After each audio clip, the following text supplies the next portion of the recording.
Hi, I'm Zziwa of HairByZziwa and I'm shaping futures.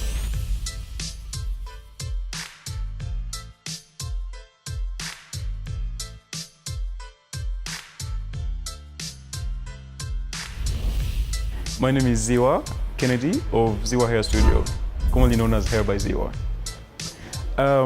I studied up to my career.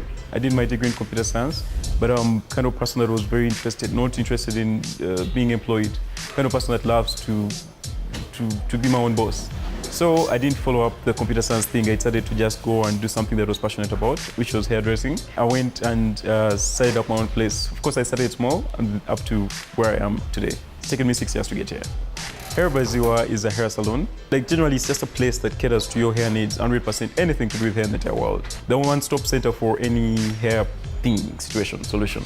In the beginning, I didn't really have like a target clientele. I just found myself like these kind of people find a lot of interest in me. So I was also surprised. Most cases I also just get surprised. I'm just sitting here and then somebody walks in. I'm like, what? For me, it's the passion and the honesty and the truth and the facts. Because we don't tell lies, we tell you how it is. So we don't charge too much. Like we keep our prices streamlined. So we offer quality at the lowest prices possible.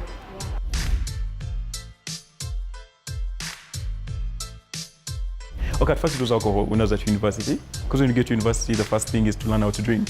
So I started drinking just for fun, for recreational reasons. And then I could handle the drinking and I could afford it then. So I just kept drinking and drinking and drinking. Then when I started traveling, I started experimenting with other things. At first it was just for fun. It always starts just with just a little something for fun.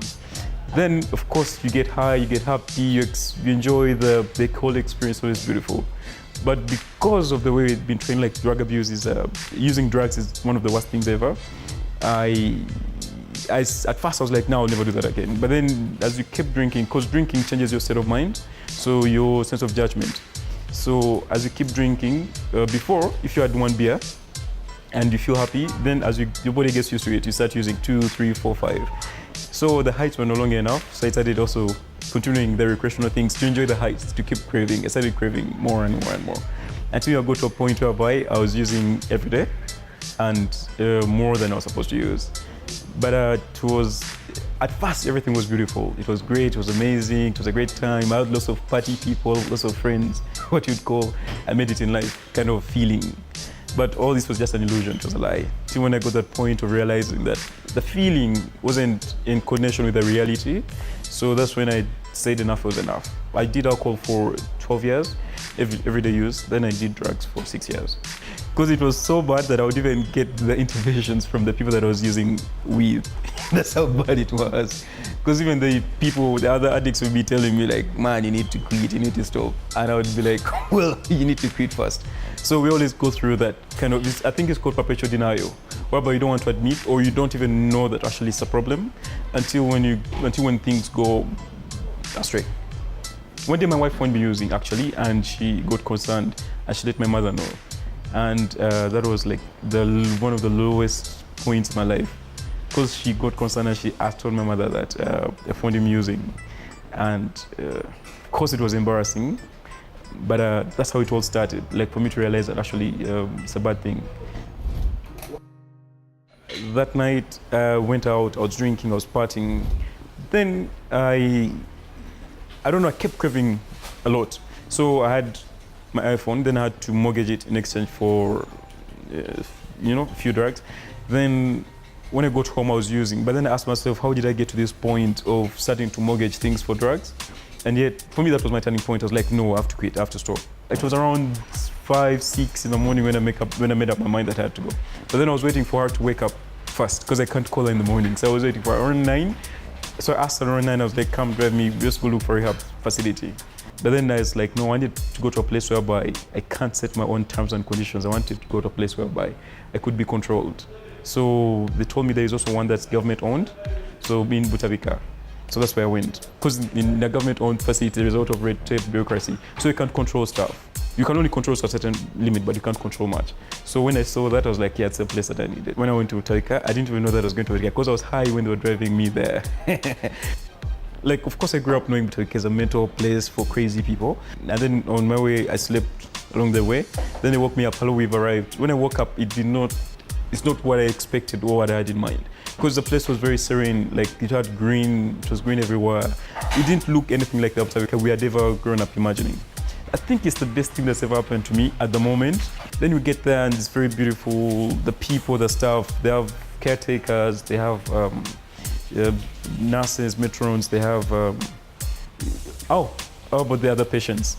Like the other patients, because there are many, and most of these patients are people, like high profile people, and then they're all there, and then there are so many rules, like you're not allowed to take pictures, you're supposed to wear a uniform. And then everyone is wearing a uniform, but then when they tell you that I am this, you're like, what? All these people? Yes. So it's very discreet. After checking my stuff, they told me like I needed like 10 injections. 10, that's how bad it was. So I told them like I'm a patient, I have my own rules, I can choose between drugs and injections, pills and injections, tablets. And they told me, no, you need injections. I told them, no, if you're going to inject me, I'm leaving. That evening, they gave me the tablets that I took. Then I locked myself in my room because I was given a private room. So I locked myself in and I'm supposed to stay with the caretaker.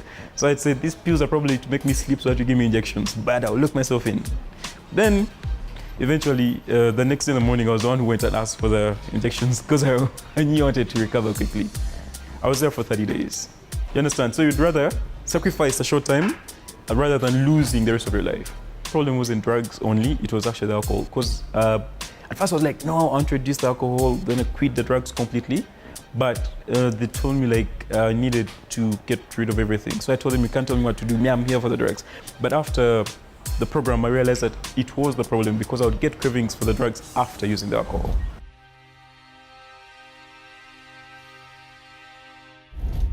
When you're using, you use to change the state of feeling or the state you're in. So what the program teaches you is that there are always options to changing your state rather than using alcohol or substance. I think it was a lot easier for me because it was my decision to quit 100%.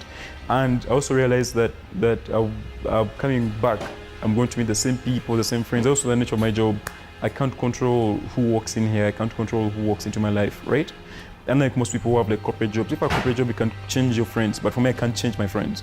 And I still love them and treasure them. And besides, the same people that I was using with, I still want them to be better and clean up. So if I run away from them, it means I'm not helping.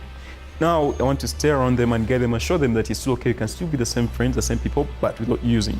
And for me, I think it's just a matter of brain power. Like the moment you focus on, you're like, I'm not going to do something, I won't do it. Though, they've all noticed that I'm quite different from the old person. They feel like maybe somebody took over my body because now they seem too composed and very, very organized, but they love the new me, though they still miss the crazy, that one. You know, with alcohol and drugs, that's how we get HIV, most cases. Alcohol and drugs, that's how people become orphans. Like, you know, the road accidents, alcohol and drugs are the ones. You don't understand even alcohol alone also, you understand? The cigarette smoking causes cancer. So for me, I believe it's the biggest problem that leads to all these other problems. So for me, I started to just open about it, and maybe I could inspire, even if it's just one person, to inspire one person to stop, to quit, for me it's good. I definitely want to do charities, I want to do fundraisers and support most of these rehab centers, or maybe also come up with my own rehab facility. And also I also have plans of course I still have to expand my business. Now that I'm controlling my business, I'm going to do more products and extra services. So the products, I also realize that some people are in rehab, they don't have jobs. So also that is also another stress factor. So I want to open up rehab, I want to open up like the factories that I will open up. I'm going to be also employing most of these youth so that like they do not go back to old life. I'm Zziwa of HairByZziwa and I'm shaping futures.